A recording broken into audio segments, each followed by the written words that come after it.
4 Monks ने 2 सप्ताह तक बिना कुछ बोले चुपचाप ध्यान करने का निश्चय किया।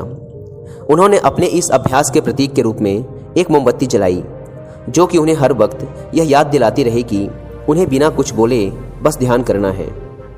इसके बाद उन मॉन्क्स ने ध्यान करना शुरू किया। पहले दिन की रात होते होते मोमबत्ती टिमटिमाई और फिर बुझ गई। यह देखते ही पहले मॉन्क ने कहा, अरे नहीं, यह मोमबत्ती तो बुझ गई। दूसरे मॉन्क ने कहा, हमें बात नहीं करनी चाहिए, हमने कुछ भी ना बोलने की कसम खाई थी। तीसरे मॉन्क ने कहा, तुम दोनों को बोलने की क्या जरूरत थी। चौथा मॉन्क हंसा और बोला, हा हा हा, मैं अकेला हूं जिसने बात नहीं की। दोस्तों, उन सभी के बोलने के अपने अलग अलग कारण थे, लेकिन चारों में से प्रत्येक ने बिना कुछ सोचे तुरंत ही अपने विचार रख दिए। उनमें से किसी ने भी स्थिति को सुधारने का प्रयास नहीं किया। उसी आश्रम में उन चारों के अलावा एक बूढ़ा बुद्धिमान मॉन्क भी था।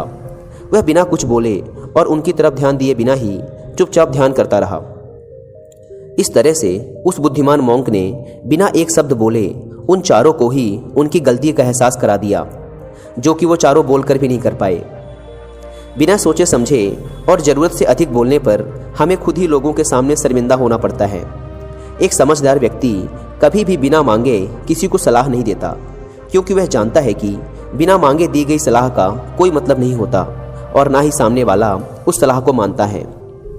लेकिन आजकल लोगों ने अपनी प्रॉब्लम बताई नहीं कि हम उन्हें सॉल्यूशन देना शुरू कर देते हैं, जबकि 99% केसेस में जब लोग हमसे अपनी प्रॉब्लम शेयर कर रहे होते हैं तो वो हमसे कोई सॉल्यूशन नहीं सुनना चाहते, बल्कि वो तो सिर्फ ये चाहते हैं कि हम उनकी बातों को ध्यान से सुन लें, और इससे उन्हें कुछ समय के लिए शांति महसूस होती है।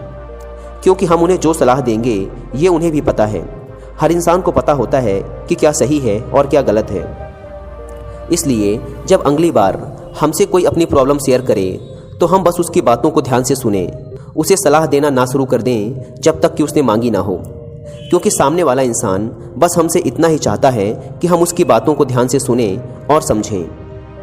ये बात तो आप लोगों ने भी सुनी होगी, हम जितना कम बोलते हैं उतने ही समझदार होते जाते हैं, और इसका उल्टा भी उतना ही सही है।